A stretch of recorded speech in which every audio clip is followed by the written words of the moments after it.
Un silence d'usine plus dangereux qu'une explosion? Imaginez, pas de bruit, pas de flamme, pas de sirène. Juste une simple affiche sur le portail de la plus grande usine de transformation agricole de la région. Maintenance imprévue. Voilà comment des milliers de vies peuvent basculer. Pas de catastrophe spectaculaire, mais une sentence administrative, froide, calculée, qui tombe pile au moment de la récolte. Les routes saturées de camions remplis, les champs gorgés de fruits d'un travail acharné. Et soudain, l'usine s'arrête. Les tapis roulants figés, les séchoirs muets, les quais de chargement vides, transformés en dalles inutiles. Les travailleurs, désemparés, attendent des instructions qui n'arriveront pas. Dehors, sous le soleil, les agriculteurs regardent la valeur de leur récolte pourrir, heure après heure, impuissants. Officiellement, la société invoque des risques techniques. Elle parle de sécurité, de responsabilité. Mais pourquoi ce timing parfait, juste quand chaque minute compte pour sauver la récolte? Traer, lui, entend autre chose dans ce silence. Du chantage. Derrière les mots rassurants, une menace à peine voilée circule sur les plateaux télé. Sans nouveaux avantages fiscaux, sans allègements réglementaires, il n'y aura aucune garantie de réouverture. Le sous-entendu est brutal. Payez ou la récolte meurt. Et le danger, c'est que cette arme ne fait pas de bruit. Pas de coupable facile à pointer. Juste des prix qui s'effondrent en 48 heures, des familles ruinées, une économie locale prise en otage. Les intermédiaires en profitent déjà, offrant des miettes pour des tonnes de produits qui s'abîment dans les camions. Les agriculteurs, qui pensaient négocier leurs prix après des mois de travail, sont piégés. Leur pouvoir de négociation, anéanti en silence. Face à cette fermeture, Traer ne cède pas à la panique. Il ne supplie pas à la télévision. Il ne rentre pas dans leur jeu. Il remonte la piste du silence, analyse les registres de maintenance, les commandes de pièces, les rapports internes que la société pensait garder confidentiels. Rapidement, il découvre les incohérences. La maintenance soi-disant imprévue était programmée depuis 2 semaines sous un autre nom. Le dossier fiscal rédigé avant même l'arrêt. Aucune commande de pièces urgentes passée avant la fermeture.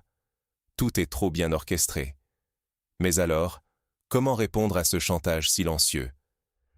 Comment transformer une crise invisible en une riposte qui protège les producteurs et la souveraineté alimentaire sans tomber dans le piège du bras de fer public?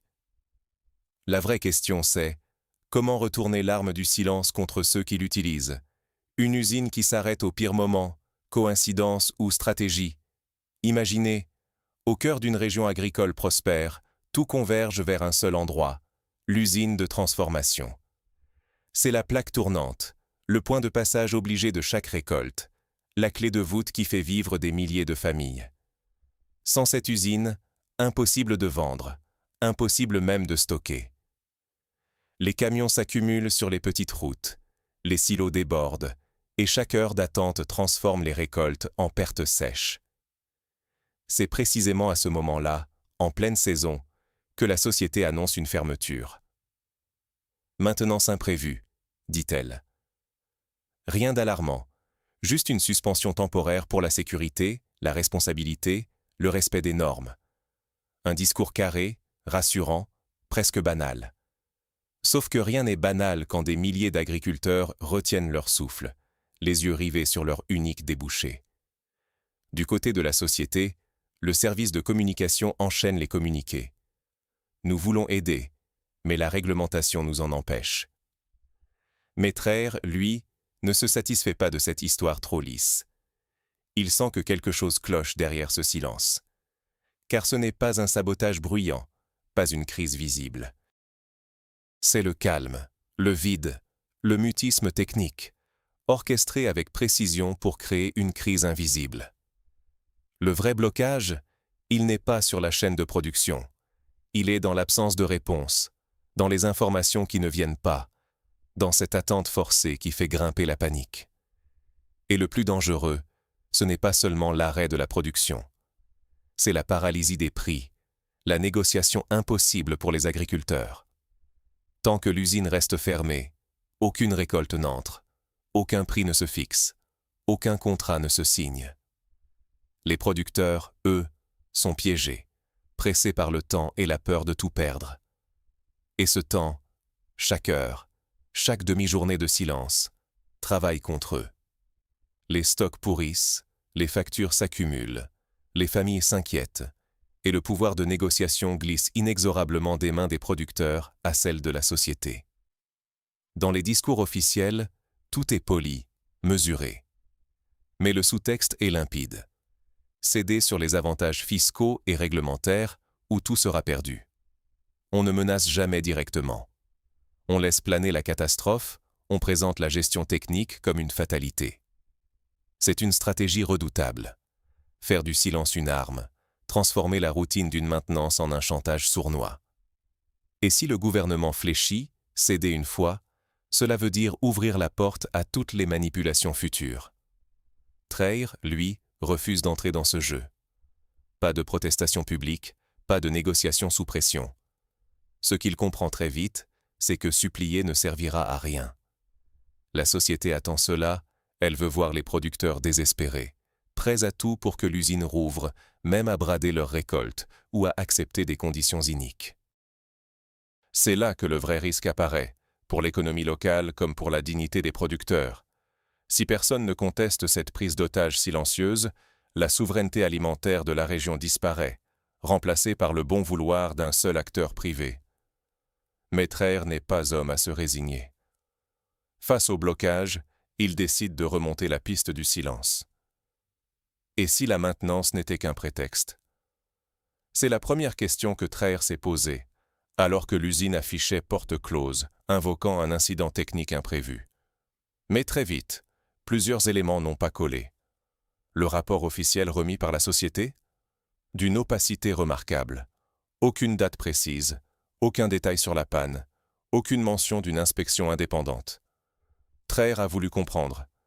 Il a exigé les logs de maintenance, les bons de commande de pièces, la chronologie exacte des alertes techniques.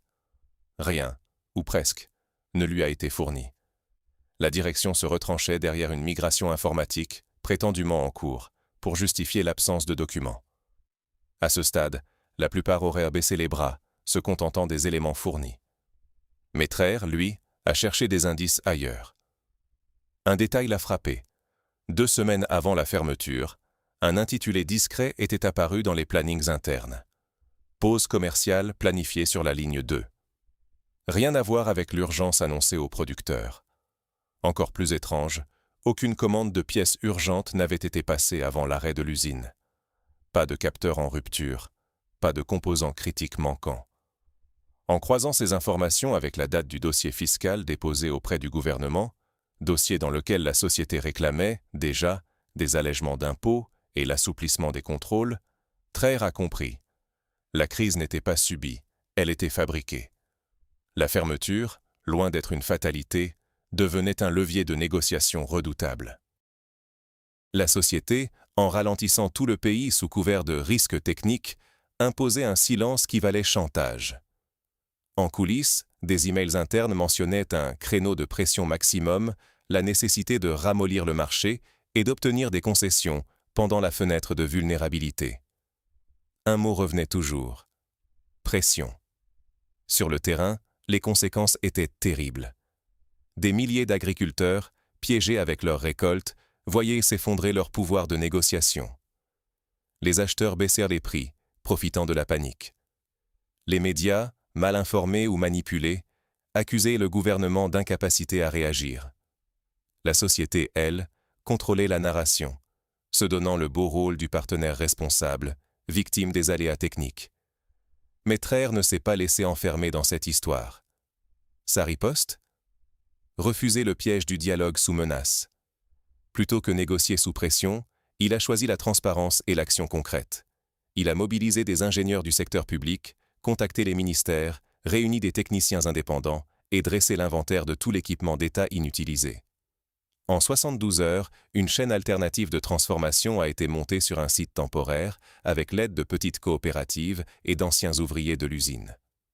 Ce site alternatif n'égale pas la capacité de l'usine principale, mais il change la donne. Les camions qui faisaient la queue devant l'usine silencieuse sont redirigés. Les séchoirs d'État tournent jour et nuit, Les équipes se relayent. Les volumes restent limités, mais l'essentiel est ailleurs. Un prix plancher est garanti à tous les agriculteurs qui livrent leur production à ce nouveau débouché. Fini la panique. Les intermédiaires qui profitèrent de la détresse des producteurs se heurtent, désormais, à une concurrence réelle. Les agriculteurs ont, pour la première fois depuis des années, un choix. Le silence orchestré de l'usine privée ne tient plus lieu de fatalité. En parallèle, Traire a lancé un audit approfondi.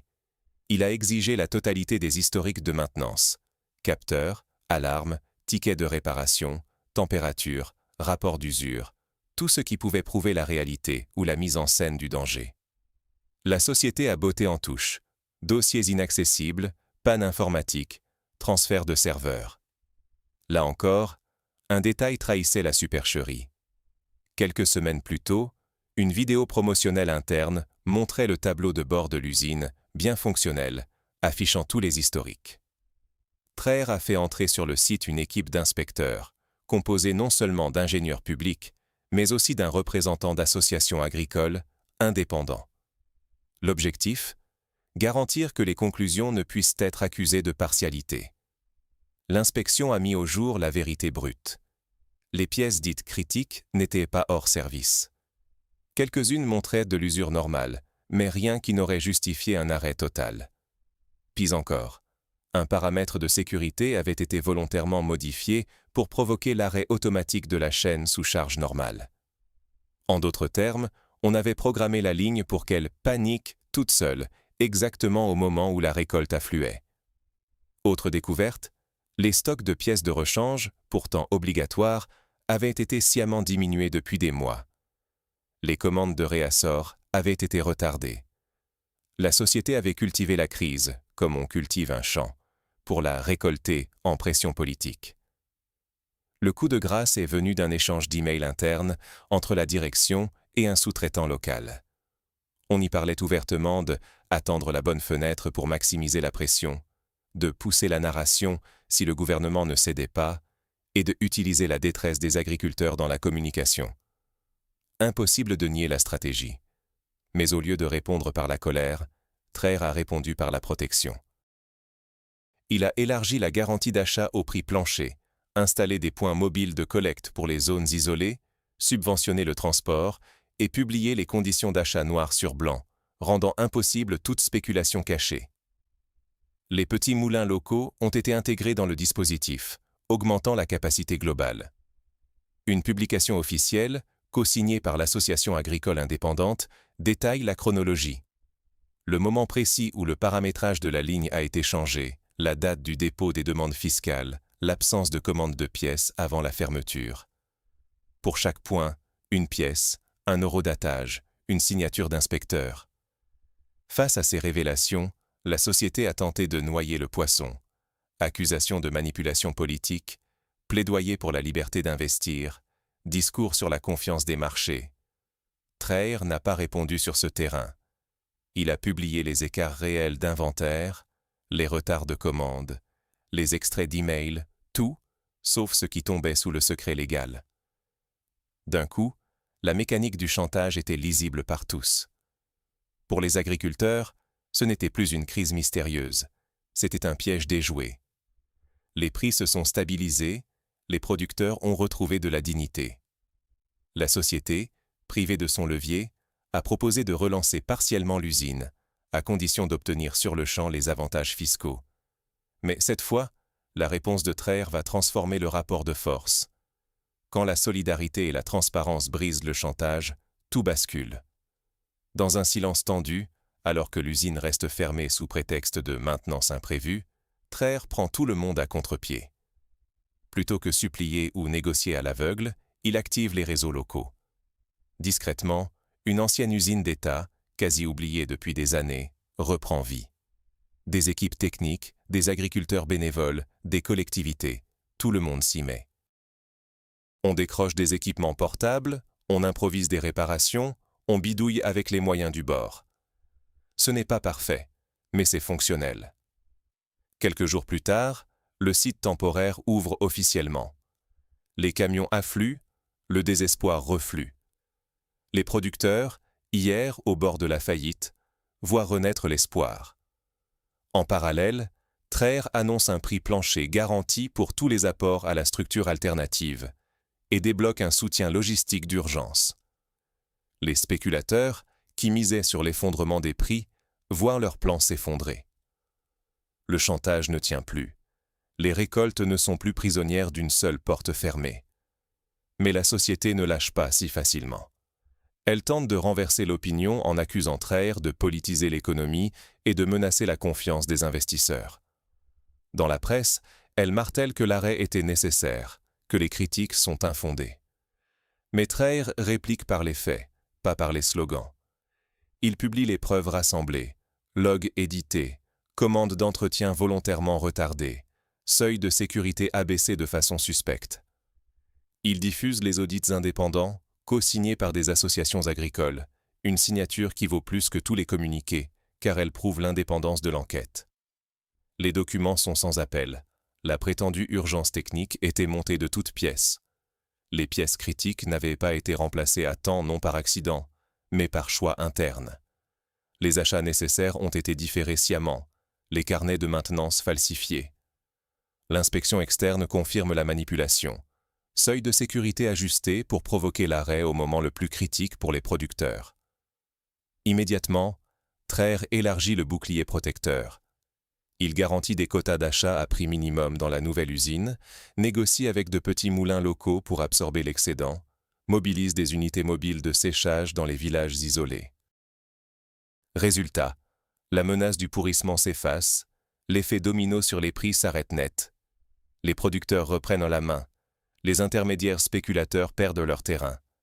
Face à la perte de contrôle, la société tente un nouveau coup.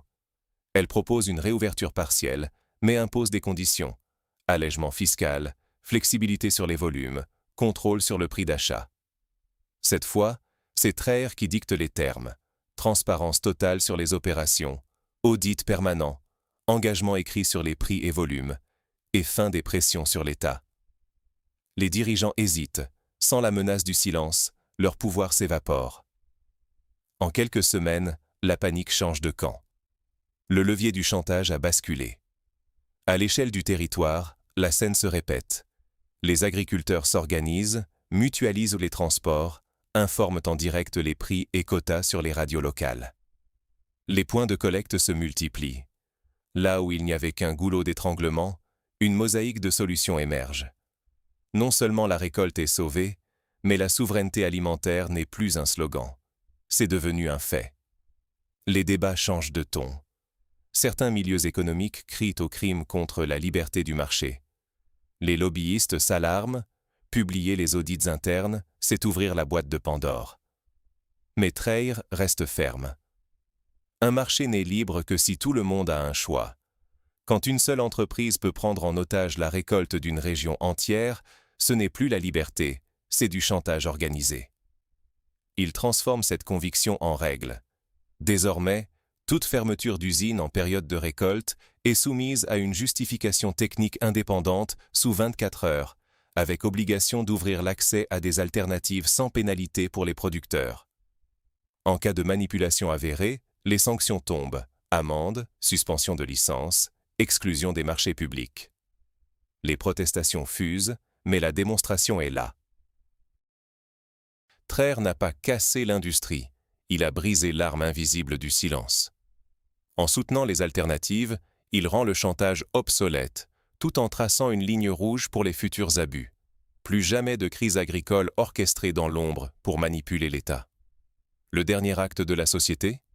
Un grand retour sous les projecteurs, ouverture en fanfare, opération de communication, don à la communauté et promesse de nouvelles transparences. Mais cette fois, ce sont les agriculteurs qui fixent les conditions. L'usine redémarre, oui, mais sans la possibilité de refermer la porte à leur guise. Les contrats sont publics, les prix connus, les volumes garantis. La menace du chantage a disparu. La sécurité alimentaire de tout un territoire n'est plus négociable entre quelques technocrates. Mais pour éviter que l'histoire ne se répète, il faut aller plus loin, changer les règles du jeu. Le silence ne sera plus jamais une arme. Après la crise, Traire savait qu'il ne suffisait pas de rouvrir l'usine ou de faire passer la tempête. Il fallait instaurer des règles pour ne plus jamais subir ce chantage invisible. Première mesure. Une nouvelle norme nationale, votée en urgence, puis adoptée à l'unanimité. Désormais, toute fermeture d'usine, qu'elle soit pour maintenance ou incident, doit être signalée à l'avance, justifiée publiquement et auditée par une commission technique indépendante. Pas question qu'un simple prétexte suffise. Et surtout, l'accès d'urgence aux alternatives doit être assuré pour les agriculteurs. Plus jamais de porte unique, plus jamais d'économie prise en otage par un interrupteur. Mais Traire ne s'est pas arrêté là.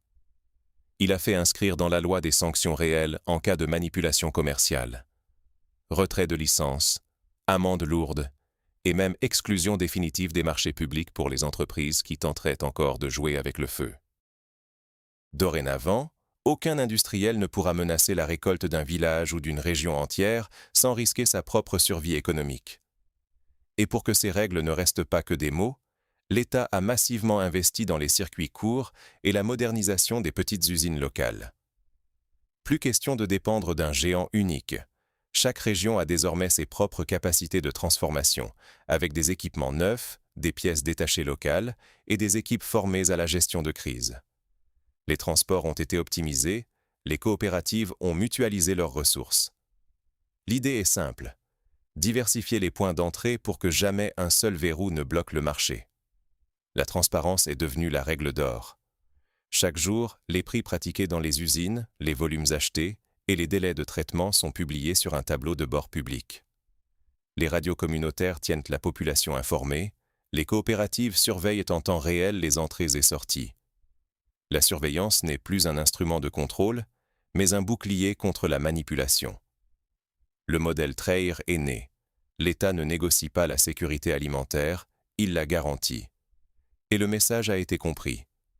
L'ancienne société a dû rouvrir ses portes, mais sous contrôle strict. Audit régulier, caméra dans la salle des machines, publication des entrées et sorties, et surtout, acceptation de la pluralité des canaux. La deuxième porte, celle de l'usine d'État, reste ouverte en permanence, comme une assurance marché. Plus personne ne peut s'improviser gardien de la récolte collective. Les producteurs savent que, quoi qu'il arrive, ils pourront vendre. Les acheteurs savent que la concurrence est réelle et les prix redeviennent honnêtes. L'effet a été immédiat. La confiance est revenue dans les campagnes. Les producteurs, longtemps à la merci d'un calendrier opaque ou d'une panne douteuse, découvrent qu'ils peuvent négocier, planifier, investir. Les familles retrouvent à leur dignité. L'économie locale s'équilibre, la spéculation recule. On ne parle plus de « sauver la récolte », mais de la valoriser. La plus grande victoire ? La dépendance au monopole a disparu. Plus personne n'ose menacer la stabilité de tout un secteur avec un simple rapport d'incident. Parce que derrière chaque numéro, chaque document, il y a désormais un regard attentif, une option alternative, et la certitude que le silence ne passe plus inaperçu. Mais il reste un risque, et il faut en parler sans détour. Si la leçon n'est pas retenue, si on relâche la vigilance, ou si on laisse la porte ouverte à de nouveaux stratagèmes, la prochaine crise sera plus brutale, plus sournoise. Les intérêts privés sont patients, les techniques de manipulation évoluent. Il suffit d'un relâchement pour que la souveraineté alimentaire redevienne une monnaie d'échange.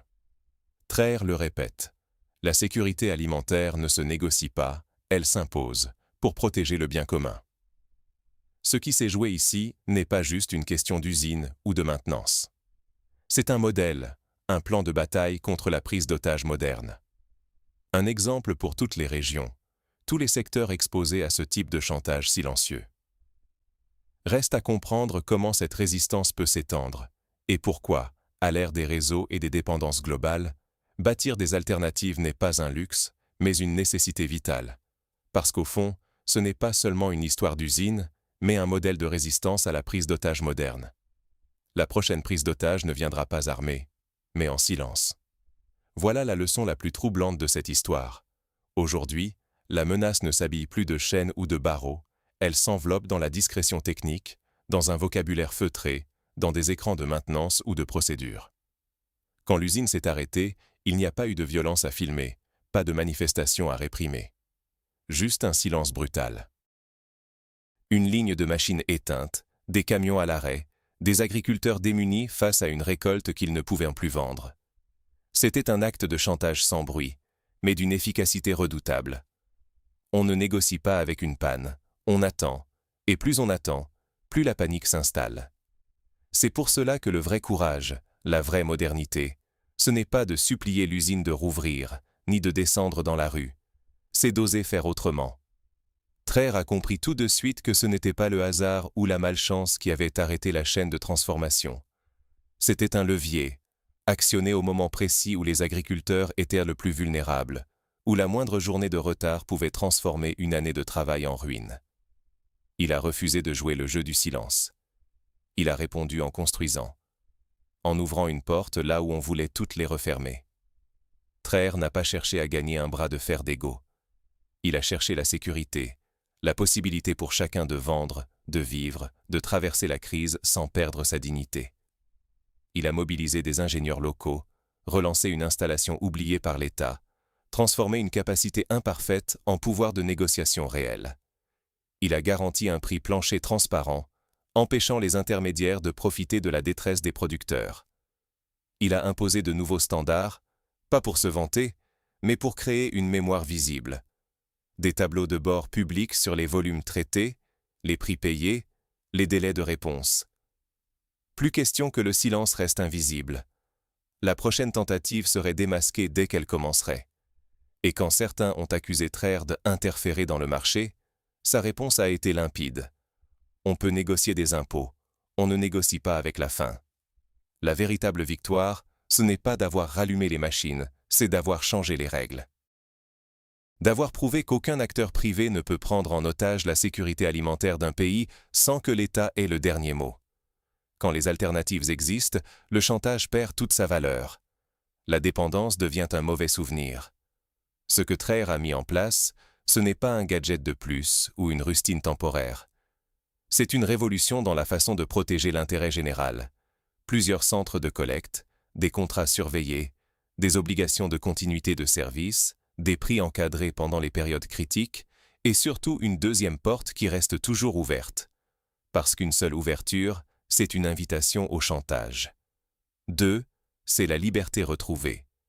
Mais peut-être que la leçon la plus forte de cette histoire, c'est qu'aucune menace moderne ne s'annonce en fanfare. Elle arrive sur la pointe des pieds, sous prétexte d'optimisation, de révision, d'équilibre. Elle ne claque pas la porte. Elle la laisse entr'ouverte, juste assez pour faire croire que tout va bien. Jusqu'à ce qu'il soit trop tard. Voilà pourquoi il faut rester vigilant. Ce n'est pas le sabotage visible qui nous met le plus en danger, mais la manipulation silencieuse des leviers économiques, habillés en fatalité technique. Plus nous serons nombreux à comprendre ces mécanismes, moins nous serons vulnérables. Un public averti, c'est la meilleure défense contre les ostages invisibles. Aujourd'hui, la souveraineté alimentaire ne se mesure pas à la taille des usines ou à la modernité des machines, mais à la capacité collective de dire non au chantage, de créer des choix là où on veut nous les retirer, de rendre chaque crise visible et chaque manipulation impossible à cacher. Protéger les producteurs, c'est protéger tout le pays, c'est défendre la dignité de milliers de familles, c'est rendre inopérant l'arme du silence. Si cette histoire vous a permis de voir autrement la façon dont le silence peut être utilisé comme une arme et comment les alternatives concrètes peuvent désamorcer la prise d'otage économique, alors partagez-la, abonnez-vous, restez attentifs. Parce que la prochaine note de rançon ne viendra pas armée. Elle viendra avec un simple avis de maintenance, au moment précis où l'on peut le moins se permettre d'attendre.